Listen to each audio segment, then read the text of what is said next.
Welcome to the kill-death ratio, where I count all my kills and all my deaths. Today, I'm playing God of War, directed by God of War veteran Corley Barlog and released in 2018 by Santa Monica Studio as a soft reboot of the series. We joined Kratos after the events of God of War 3 in a new realm. Despite this being a sequel, it's not at all required to play the originals in order to understand and enjoy this one, but there are moments that will hit much harder if you have. The previous games were all centered around Greek mythology, whereas this version is all about Norse legends. We play as a much more grounded Kratos as he attempts to parent his son Atreus all on his lonesome while they journey to the highest peak in the 9 realms to spread his recently departed wife's ashes. There's a good reason why this is considered one of the best games ever made, and with a title like God of War, you know we have a lot of kills to count, so boy, let's go. I select balanced difficulty and the game immediately slides over to Kratos hugging a tree. Yeah dude, nature's dope! Oh wait, you're chopping it down. Then we get our first peek at his son Atreus, who he sends to the boat while he casually carries that massive tree on his shoulders. One of the best things about this game are the interactions between Kratos and Atreus. Voiced by Christopher Judge and Sonny Suljic respectively, their dynamic adds a lot of emotional depth to the game as we learn more about our two protagonists. Kratos carries his wife Faye to a pyre and begins the cremation process, but Atreus spots her knife and hurriedly grabs for it so he can keep it as a memento, burning his hand in the process. We watch Kratos behave as a father and double down on that, suggesting they go hunting right now. Atreus grabs his bow and asks what we're hunting. You are hunting deer. Which way? In the direction of deer. Great, that was really helpful, thank you. We spot some deer tracks and let Atreus lead the way, who gets a bit too eager to take it down, which brings out the old rage in Kratos momentarily. He takes his bow from him for now, and with perfect timing our first enemies of the game emerge. Using my new weapon, the Leviathan axe, I kill 8 Draugr in quick succession. Soon after that battle is finished, we locate the deer, but Atreus isn't confident enough in his abilities yet to hit it from that distance. So after another 7 kills, we track it further until we're close enough for Atreus to nail it with Kratos' encouragement. But he doesn't have the heart to finish the deer off without Kratos using those massive hands to push the knife in for him. Moments like these bring their relationship to life as we see plenty of tough love coming from Kratos. But while Atreus doesn't see it, we as the player see how much he loves his boy. Suddenly, a troll yoinks their dinner, saying we gotta pay the troll toll to get in. But Atreus is like, nah bitch, and stabs his fingy, which sends him flying. Kratos hands his son his bow back and we begin fighting our first boss. In combat, Atreus holds his own and is almost never an annoyance as he'll attack automatically when we're not commanding him to do so ourselves. Obviously, Kratos does most of the damage himself, and after a couple minutes, we take down the fire troll in epic fashion. Atreus, unable to control his rage, pays the troll toll by stabbing the absolute shit out of its shoulder, which tells Kratos that he isn't ready for their journey to spread his mom's ashes quite yet. On our way home, we fight and kill some more Draugr and cap it with a little scrap with his Night King looking ass. And what was that frozen thing that attacked us? I do not know. Is it just me, or does Atreus sound a lot like Aang in The Last Airbender? I spent like half the game wondering who his voice reminded me of until I realized it, and now that's all I hear. Kratos doesn't seem to think so as he gathers his wife's ashes and goes inside to scold Atreus on his anger issues. Pot, meet kettle. A wind picks up and a knock on the door echoes out. Kratos tells his son to get under the floorboards while the stranger outside demands I come out and give him what he's looking for. We go outside and come face to face with a very tattooed man that clearly knows who Kratos is. This stranger is played outstandingly by Jeremy Davies, who you might recognize as Daniel Faraday in Lost or most recently in The Black Phone. He antagonizes Kratos into a fight. You hide out here in the woods like a coward. You do not want this fight. I'm pretty sure I do. Old Kratos would go apeshit after that first punch, so bravo on the growth, my guy. I retract my pot and kettle comment. This begins an absolutely epic fight between this mysterious Norse god and Kratos. Seriously, this shit is fucking awesome, and these types of fights are one of the greatest things about this franchise. The fight lasted about 12 minutes while they trade blows and destroy the area around my home. This god has an OP advantage, but that doesn't stop Kratos from snapping. While it might have looked like it, he's not actually dead, so he won't go on the count. We retrieve Atreus and tell him we're beginning our journey prematurely now that we're being hunted by the gods. We climb up and look out over the woods, where Atreus spots a weak point in a protection stape surrounding our house, cluing us in into how we're suddenly found out. I tally up 13 kills to begin our journey. They're mostly Draugr, but we encounter another one of the White Walkers. Boy doesn't listen and bounces on a flimsy bridge only to break it and force Kratos to save him and take the brunt of the impact that'll require a chiropractic visit. Then he has the audacity to turn around and start poking at some sleeping Draugr. This area gives me my first death of the game from a bitch-ass Draugr flinging fireballs at my back. So in turn I murder 27 of its family members before climbing up to listen in on this gorgeous voice. Peace. So we're going towards the scary thing? so we can locate it and kill the most annoying enemy in the game. I add another 5 enemies to the count and enter some ruins to get jumped by some extremely idiotic humans looking to eat some meat, but I have more than they can handle and kill them in no time. While Atreus earns his first human kill that gives us a really sweet moment between father and son. Close your heart to it. We're rudely interrupted by more of the Ice Guys, who we later find out are Hellwalkers, souls that have left Helheim to reanimate and wander in other realms. In between our flurries of murder, we encounter Brock the Dwarf, who can't get his steed to move. Atreus over here casually chats with it to find out there's something hiding in the trees. We throw the axe at them to clear the way when Brock tells us he and his brother made my axe and offers to upgrade it. We test it out by adding 9 more Draugr, 5 Shadow Warriors, and another troll to the kill count. We come up on another hunting opportunity, but the boar is dummy thick and yeets the arrow off its ass. It scurries off, and in our pursuit, I kill another Hellwalker before finding the boar and piercing it. Atreus runs off, putting Kratos into a momentary panic as he shouts, "Boy!" over and over. Throughout the game, Kratos refers to Atreus as boy, to the point where it's become a bit of a meme. There's a reason for that design choice, and it's not simply because it fits Kratos' character, but Cory Barlog stated they didn't have a name for Atreus for a good chunk of production, defaulting to boy until they finalized his name, which is inspired by a Spartan soldier Kratos served with back in the long ago. Kratos finally finds him along with a woman who is trying to treat the boar. She commands Kratos to help and chides him on shooting it for food. You needed food? Target practice. Boy, shut the fuck up! We carry the boar to the woman's house to find that her house is a motherfucking turtle. Hell yeah, I love turtles! We drop the piggy inside when she sends Atreus outside to go retrieve some items to aid in its healing and drops this bomb on us. He doesn't know, does he? About your true nature?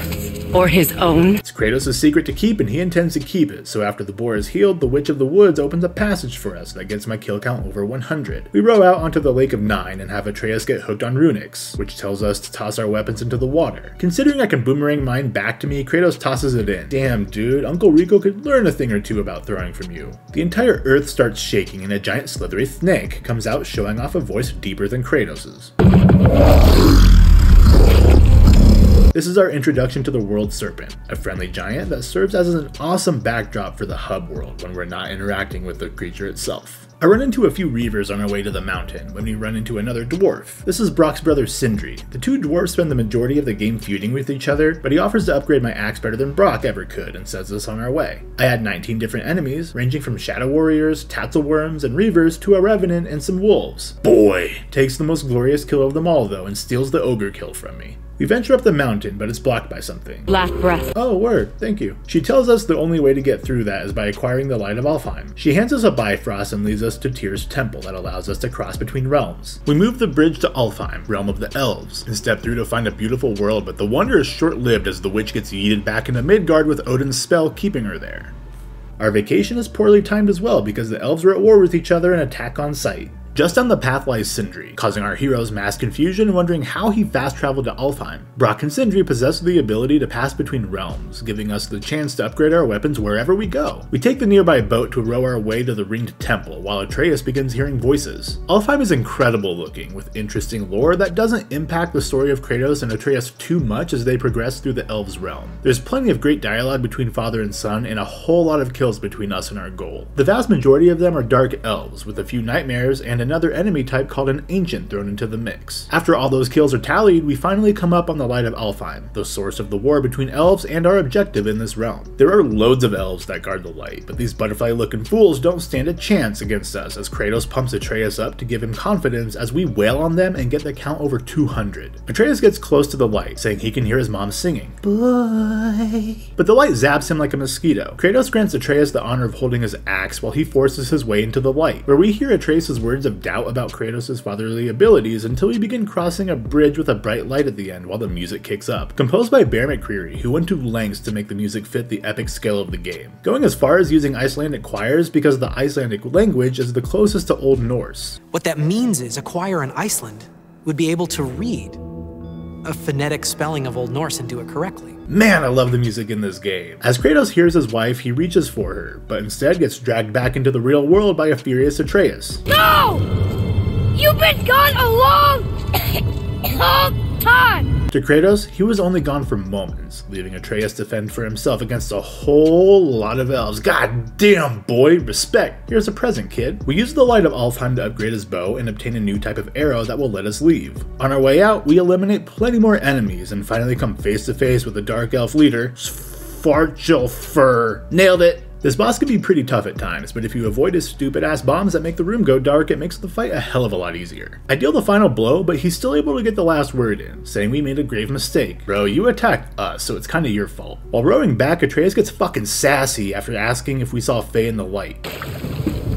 Not like you would even care if she was. Which gives us a nice exchange between these two that gets Atreus' attitude back on track to forgive Kratos for abandoning him at the light of Alfheim. We arrive back in Midgard and fend off some more Draugr and wolves before going back up the mountain and using the light to wade through the Black Breath. After climbing the mountain, we arrive in a chamber bumping the kill total up by 2, and completing a basic puzzle to unlock the path forward. As you can imagine, inside the mountain contains 1 or 2 enemies. Actually, in this case, 27 of them I kill personally, while Atreus continues to kick ass and take out more on his own. Like during this troll fight, when he killed every Draugr while I focused on the biggin. Throughout the game, Kratos would become more and more complimentary of the boy's fighting abilities. His confidence and skill become much more noticeable as you progress, as he takes out more enemies on his own and makes my job much easier. While taking a lift up, Atreus makes a comment about danger the higher we go inside the mountain. Yet another hint at some of the powers our boy possesses. I add more Draugr to the count the old-fashioned way, as well as using and abusing Shrek to pound some of them into dust before adding the ogre to the count as well. We get a break from killing while Atreus asks what the plan is after we reach the peak and spread Faye's ashes. Kratos tells it plainly, saying we'll continue his training to prepare him for the dangers they'll inevitably face, like a motherfucking dragon! This is Hraeslir, who shows off its lightning abilities and tries to knock us off the elevator. We fend him off and continue up the mountain, but the fight has Atreus giddy. I can't believe we fought a dragon.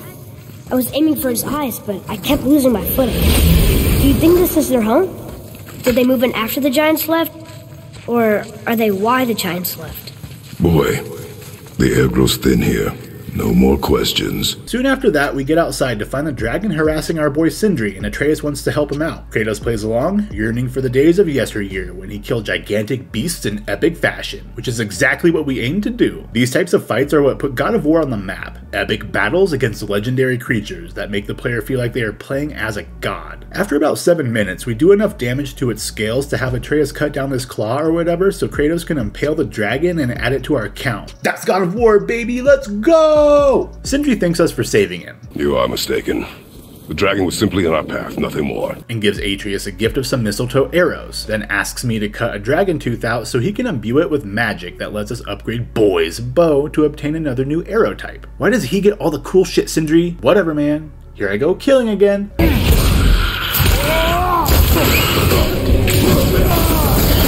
With our kill total now over 300, we climb to the summit of the mountain, and as we near the tippy top we hear Baldur, the strange god we fought to begin the game along with Thor's sons, questioning Mimir, the smartest man alive. They leave and we approach Mimir, imprisoned in this tree by Odin, who is also aware of our godly nature. And I have the answer to your every question. Why does the son of Odin hunt us? Okay, there are a few gaps in my knowledge. Mimir advises us that this isn't the highest peak in the realms, and that it's in fact in Jotunheim. But the problem is the giant race sealed the bridge, so we can't simply cross it to get there. Mimir offers to help us out, but due to his imprisonment, he tells us to cut off his head and find a person that can perform magic to bring him back. Kratos proposes bringing him to the witch in the woods, but before I cut his head off, he offers a warning that keeping secrets will do more harm than good to Atreus.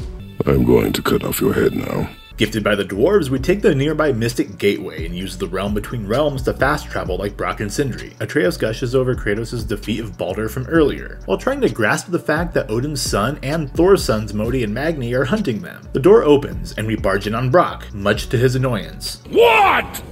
I'm on a fucking break! Damn, can I get some of that? You're not hungry. But Dad! Brock upgrades my axe again, and we venture back out to the witch's hut where we take out 11 enemies before going inside and asking the important questions without context. Can you bring a head back to life? But she's distracted by his arrows and tosses them into the fire, claiming they're dangerous and unleashing her inner Karen on Atreus. She puts some stuff on the head and has us dink it, dunk it, push it, drown it. And when he comes out, he's magically alive. He recognizes Freya's spit anywhere, renowned god goddess and ex-wife of Odin, explaining why she's trapped here in Midgard. This news does not please Kratos, known god hater, as he charges out of her house. Next step is to chat with the World Serpent, because our new friend speaks Parseltongue. But before we talk, the snake's gotta hate-eat that statue of Thor first. Another!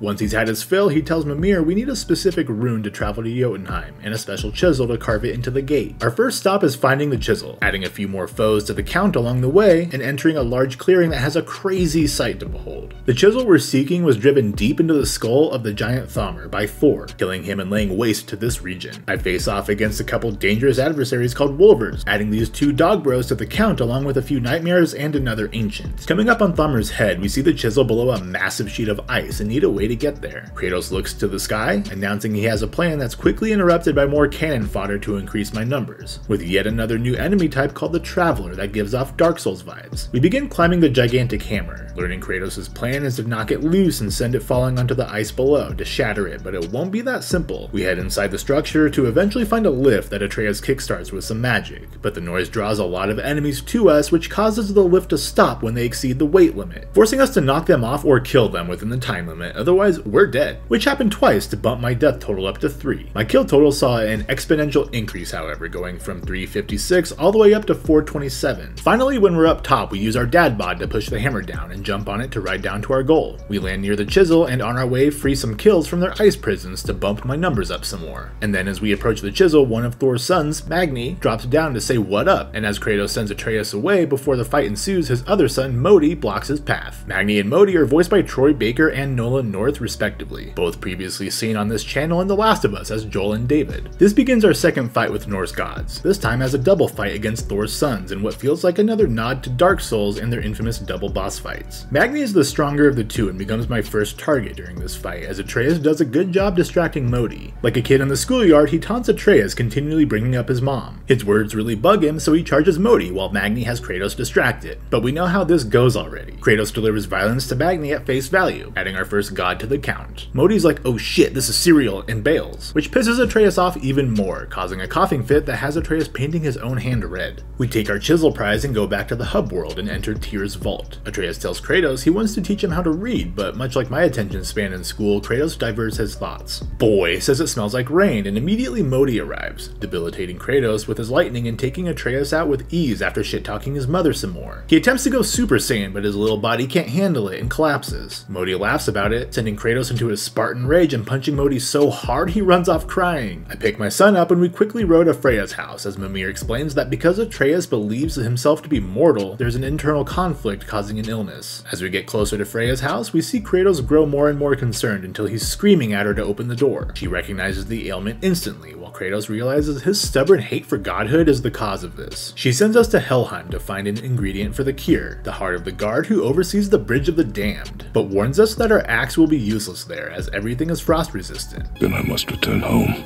dig up a past I swore would stay buried.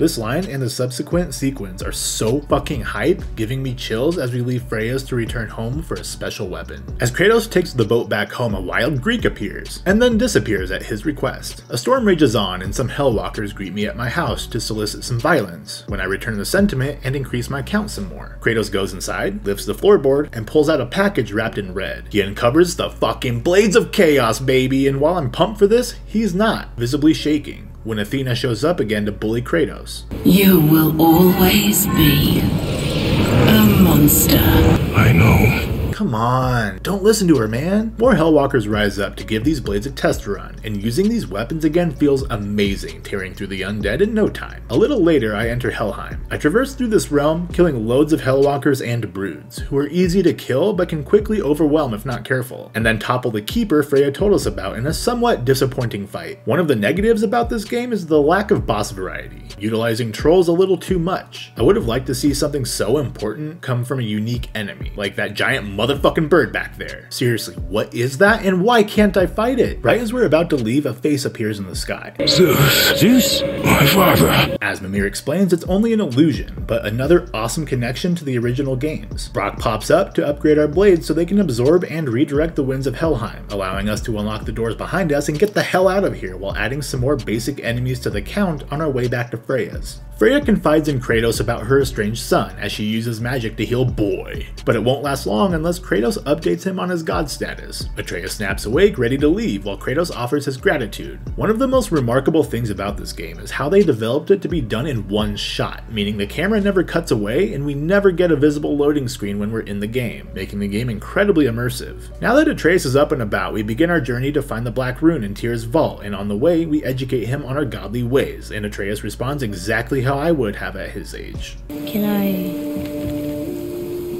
turn into an animal? He asks if his mom was a god also, but Kratos claims she was mortal, and we row our godly asses to the Lake of Nine and into Tyr's vault. We take the lift down while Atreus comes to grips with his new knowledge, and in the most dickish way. We had god things to do, and they were in the way, dragging us into their little problems. We get a glimpse of Tyr visiting Egyptian, Japanese, and Mayan cultures, which I really hope we see in the future. Facing Egyptian gods? Mwah. We reach the bottom level and locate the Black Rune that's encased in some halos. We need to solve some puzzles and kill some more enemies to get to it, bumping my kill total up by 20 and increasing my death count by 1 after being tenderized by the spike trap. I get caught up in another trap, but thankfully this one's not an instant death, which allows Atreus time enough to move the sigils on the wall into the correct order. But wait! There's more! Spikes appear in the ceiling and the lift brings us closer to them little by little, causing Atreus to use his mom's knife to break the chain so he can move onwards to obtain the Black Rune. Kratos tosses the rock to Atreus, and with his touch it lights up and the rock crumbles to dust after learning what the rune says. Directly after that, a couple more trolls emerge in a battle that has me utilizing my axe and blades in equal fashion. Once they're defeated, we take the lift up and enjoy some extremely aged wine from Greece we found in the vault. With the necessary items in hand, it's time to head back to the mountain to open the gate to Jotunheim, but unfortunately Atreus isn't done acting like a little shit. Getting tired of Sindri and Brock feuding, he belittles the one person in the game that doesn't deserve it. We're sick of hearing about little people's little problems! Boy, you better catch these hands talking to Sindri like that. I add more kills to the count on our way up to the mountain, inching closer to 600 until we enter the chamber with the stag statue again, where Modi awaits. Thor whooped that ass, making him weak enough for Atreus to stab him in the neck, killing him, despite Kratos telling him not to. Nobody cared about him anyways. Damn, that's cold as Helheim, boy. After another flurry of murder that sees the count finally breach 600, we reach the summit again and approach the gate, but Freya's protection spell from the beginning of the game is worn off and Baldur runs up on us, beginning round 2 of this match that has Kratos foolishly throwing Baldur into the gate, breaking it and destroying our route to Jotunheim. Kratos urges Atreus to leave here so he can fight Baldur, but the boy continues to be rebellious and shoots me in the chest, then gets abducted by Baldur so he can show him what it's like to ride on a dragon, setting the stage for our second fight until we fall off and the dragon crashes to the ground. We run to the bridge and interrupt Baldur's plan to unleash Asgard, instead sending all of us back to Helheim, where Atreus gets a stern talking to that even made me slink back in my seat. I am your father, and you, boy, are not yourself. You are too quick to temper. You are rash, insubordinate, and out of control. This will not stand. You will honor your mother and abandon this path you have chosen. In our second trip here, we get the chance to bump our kill total up aggressively while Hel does what Hel does and plays with the minds of Atreus, showing him how much of a little snot-nosed brat he was being. And Baldur, as we learn Freya is his mother and casted a spell on him to try and protect him from harm after it was prophesied that he'd die a needless death, instead condemning him to a life without pleasure or pain. And Kratos, reliving the murder of his father Zeus. Sandwiching these events are loads of enemies that we put down, including this boat battle that is the longest sustained battle sequence in the game, lasting me over 11 minutes and gaining over 100 kills in that fight alone. Eventually the boat crashes and Atreus takes a note out of his father's book, suggesting they jump into the structure below, where we come across a slab of wood with Tyr on it and sigils of war from various locations around the world. Mimir uncovers a clue that suggests another path to Jotunheim that has us meeting with the dwarves who have finally reunited. Atreus may have had the wrong approach, but he got them talking again, so yay? They make us a key and we go back down into Tyr's vault, where we discover an upside down temple that's strapped down by chains. We can choose to go left or right, but either way there are traps and enemies to fight. I get squashed by a trap, bringing my death total up to 5, while kicking the shit out of a variety of meat bags to get that kill total over 750. With the chains broken, it's time to play a game of Flip That Temple! With Kratos being the gold medalist. Inside the temple lies the Unity Stone, stone that will allow us to travel between realms like Tyr himself did, so taking a note from his shrine will step off the path in the realm between realms, where we find Jotunheim's tower and go inside to investigate. These trials kill me 3 times, however I gain a whole lot more kills with a wide variety of enemies as each trial has us facing them from various realms, with the stupid goddamn elves being the most annoying one for me. With my total now over 800 and Tyr's trials completed, the tower appears back in its place in Midgard, but we're still lacking the proper travel crystal to get there. In its place we can use Mimir's eyes if he had 2 of them, but Odin plucked one out, and after asking the dwarves they inform us that the Thor statue the world serpent ate earlier contained a compartment with Mimir's other eye. Mimir asks the serpent if we can poke around in its guts to find it. And with some hesitation it lets us into its mouth, and after rowing into its belly we eventually find Mimir's other eyeball. On our way out the snake begins shaking, signaling something is wrong here, and that becomes apparent right away the 3rd time when we fly out of the serpent's mouth and into the land by Thamur's giant corpse. Freya shows up looking for her son, who is just taking a little bath. Smelling fresh as fuck, he comes looking for a fight, and after spotting his mom he aims to kill her first, but Kratos isn't having that, initiating the final boss fight of the game. Throughout the skirmish Freya attempts to intervene, initially using vines to try and restrain both of them, but Baldur dodges her attempt. Atreus moves to protect his father and becomes the victim of a savage punch to the chest that knocks the air out of him. Kratos spots some blood, thinking the worst. Not my blood. Turns out, those mistletoe arrows Freya freaked out about earlier are the one thing that can lift her spell. Luckily, we had just one of them after the boy's quiver broke and one was used to repair the strap. Baldur is like, "This is crazy, but I'm having feelings again. Like some kind of 14-year-old kid or something. I mean, you remember feelings, right?" Which pisses Freya off, so she possesses the body of nearby Thamur in another attempt to stop the fight. With Baldur revitalized, he's ready to feel the pain, and we're here to dish it out. Despite all of Freya's attempts to end the fight, none of them are successful. Eventually, she sends some broods down, increasing my kill total to 835. While Baldur and Kratos continue to wail on each other all over the damn place, in the snow, on a giant, and in the air, until we reach our final arena where we stay in close quarters. He succeeds in killing me once, bringing my final death total up to 9, but I get the upper hand and bash his face in a little. Okay, maybe a lot. Freya uses the giant to freeze us over, but Atreus calls for the world serpent, who comes in for an epic save. Kratos begins choking Baldur, but Atreus calls for forgiveness, so he lets go, but Baldur isn't happy and clearly has those mommy issues he needs to resolve. Freya wants to hug it out, but Baldur hugs her throat instead, pushing Kratos to intervene and end his reign of violence there. Alright Freya, I saved your life. Are we good here? I will parade your cold body from every corner of every realm and feed your soul to the vilest filth in hell. That is my promise. Okay, so I'll see you tomorrow then? Finally, we open the gate to Jotunheim, where Kratos now deems Atreus responsible enough to carry his mom's ashes. Inside the peak lie more secrets, showing another shrine that details their entire journey, and uncovering that Faye was actually a giant, making Atreus god and giant. We reach the top of the peak and spread her ashes, overlooking a wasteland of giant corpses. The journey may be over, but many questions remain, including one on the shrine inside the peak. The giants called me